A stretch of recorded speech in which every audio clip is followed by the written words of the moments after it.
আমি জানি। অদিতিকে তো আমি মনোনয়ন দিইনি, পার্টি থেকে মনোনয়ন দিয়েছি। উনি 21 সালে জিতেছিলেন। উনি নাম করা কীর্তন শিল্পী, কিন্তু ওর বিধানসভার পারফরমেন্স আমি কখনো স্ক্রুটিনি করিনি। এটা মানুষ বিচার করেই বলতে। দেবরাজের বিষয় তার এই ধরনের উত্থান দেওয়া হচ্ছে না, 21শে জুলাই নিয়ে যেটা হচ্ছে সেটা রাজনীতি হচ্ছে। সরকারে যারা আছে তারা চায় না যে 21শে জুলাইটা শান্তিপূর্ণভাবে হয়। 21শে জুলাইয়ের সঙ্গে তৃণমূল কংগ্রেস 98 সালে প্রতিষ্ঠা হয়েছে। তার আগে 93 সালে 13 জনের প্রাণ গিয়েছিল ওই ধর্মতলার কাছে। সেই জন্যেই এত আগ্রহ আমাদের ওইখানেই করার। এখন হাইকোর্ট তো চাইতেই পারেন, কিন্তু আমরা যতক্ষণ পারি 21শে জুলাই ওই অনুষ্ঠান করার অনুমতির জন্য চেষ্টা চালিয়ে যাবো। আপনার নিজের মনে হয় যে আমরা প্রধানমন্ত্রী যোগা দিবস পালন করবেন, তার জন্য হচ্ছেও জরুরি জায়গা রেড রোড 1 সপ্তাহ বন্ধ রইল। তা প্রধানমন্ত্রীর জন্য 1 সপ্তাহ বন্ধ থাকলে একদিনে যানজট এমন কি হবে যে বন্ধ? আর গত অনেক বছর ধরে তো পরপর 21শে জুলাই ওই জায়গায় উদযাপিত হচ্ছে। তাহলে এই বছরই কি শুধু অসুবিধা দেখা দিল? বিকেল অব্দি দিল্লিতে ছিলাম, তখন অব্দি কোনো ইসিআই এর চিঠি তৃণমূলের যে অফিস সেখানে আসেনি। আমরা তো বলেছিলাম আদৌ যারা বিক্ষুব্ধ গোষ্ঠী তাদের ডাকা হলো কেন, সেই ব্যাখ্যা নিশ্চয়ই নির্বাচন কমিশন দেবেন, সেটা তারা দেননি। আমাদের আর কি করার আছে? তবে চিঠি যদি পৌঁছয়, আজকে আমি খবর নেব আমাদের কলকাতার অফিসে সেই চিঠি পৌঁছেছে কিনা। আপনারা আমরা প্রধানমন্ত্রী যোগা দিবস পালন করবেন, তার জন্য হচ্ছেও জরুরি জায়গা রেড রোড 1 সপ্তাহ বন্ধ রইল। তা প্রধানমন্ত্রীর জন্য 1 সপ্তাহ বন্ধ থাকলে একদিনে যানজট এমন কি হবে যে বন্ধ? আর গত অনেক বছর ধরে তো পরপর 21শে জুলাই ওই জায়গায় উদযাপিত হচ্ছে। তাহলে এই বছরই কি শুধু অসুবিধা দেখা দিল? আমাদের যদি চিঠি দেয় তাহলে ব্যাখ্যা দেবো। নিজের থেকে আমরাই তো তৃণমূল, সুতরাং আমরা ব্যাখ্যা দিতে যাব কেন না জিজ্ঞেস করে? এক্ষেত্রে কি ওরা তো পার্টি নয়, কয়েকটা প্রাক্তন সিপিএম মিত্রব্রতকে নিয়ে কয়েকটা ছুটছাট লোক, দেখে অনেকে বলছে টুটফুটিয়া গুট, টুটফুটিয়া গুট, ভেঙে যাওয়া গোষ্ঠী। ওরা এরকম চেষ্টা করছে এবং এর পিছনে বিজেপির উৎসাহ আছে।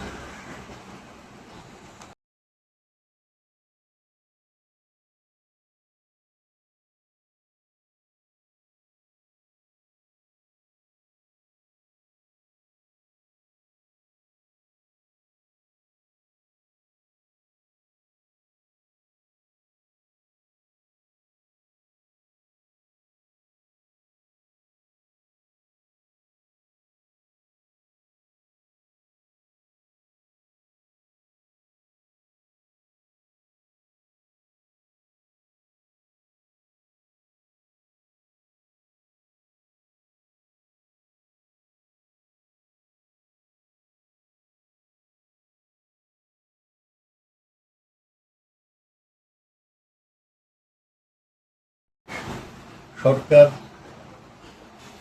এয়ারপোর্ট অথরিটি অফ ইন্ডিয়া সিদ্ধান্ত নিল তারা মসজিদ সরানোর ব্যাপারে স্থানীয় মানুষের সঙ্গে কথা বলে মসজিদের সাথে লোকের ধর্ম বিশ্বাস জড়িত জোর করে কিছু করা উচিত। ঠিক কিনা আমি জানি না, ওটা তো বিজেপির যে বিধায়ক হয়েছে এবং যিনি একজন আইনজীবী, আগে এবিপি আনন্দে আসতেন প্রায় প্রচার, তিনি অভিযোগ করেছেন। এর কি তথ্য প্রমাণ আছে সেটা লোকের সামনে আসা দরকার। তবে কারুরই হিসাব বহির্ভূত অর্থ বা তহবিল থাকলে সে ব্যাপারে ইডি অনুসন্ধান করতে পারে। কি লোকে বলছে আমি তো শুনি না, সব দেখে কি বলছে।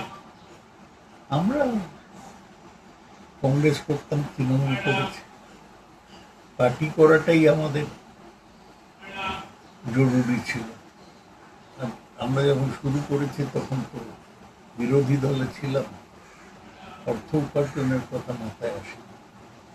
বাকিটা তদন্ত হচ্ছে, সত্য নিশ্চয়ই আসবে।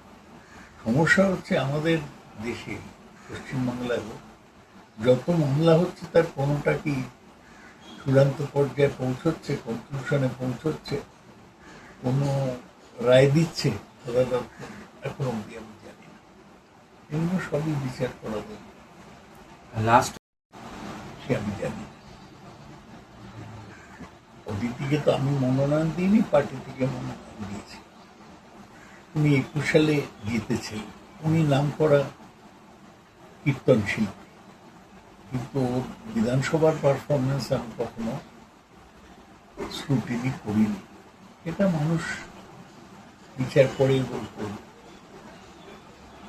দেবরাজের বিষয় তার এই ধরনের উত্থান দেওয়া হচ্ছে। না, 21শে জুলাই নিয়ে যেটা হচ্ছে সেটা রাজনীতি হচ্ছে। সরকারে যারা আছে তারা চায় না যে 21শে জুলাইটা শান্তিপূর্ণভাবে হয়। 21শে জুলাইয়ের সঙ্গে তৃণমূল কংগ্রেস 98 সালে প্রতিষ্ঠা হয়েছে। তার আগে 93 সালে 13 জনের প্রাণ গিয়েছিল ওই ধর্মতলার কাছে। সেই জন্যেই এত আগ্রহ আমাদের ওইখানেই করার। এখন হাইকোর্ট তো চাইতেই পারেন, কিন্তু আমরা যতক্ষণ পারি 21শে জুলাই ওই অনুষ্ঠান করার অনুমতির জন্য চেষ্টা চালিয়ে যাব। আপনার নিজের মনে হয় যে এক আমরা প্রধানমন্ত্রী যোগা দিবস পালন করবেন, তার জন্য হচ্ছেও জরুরি জায়গা রেড রোড 1 সপ্তাহ বন্ধ রইল। তা প্রধানমন্ত্রীর জন্য 1 সপ্তাহ বন্ধ থাকলে একদিনে যানজট এমন কি হবে যে বন্ধ? আর গত অনেক বছর ধরে তো পরপর 21শে জুলাই ওই জায়গায় উদযাপিত হচ্ছে। তাহলে এই বছরই কি শুধু অসুবিধা দেখা দিল? বিকেল অব্দি দিল্লিতে ছিলাম, তখন অব্দি কোনো ইসিআই এর চিঠি, তৃণমূলের যে অফিস সেখানে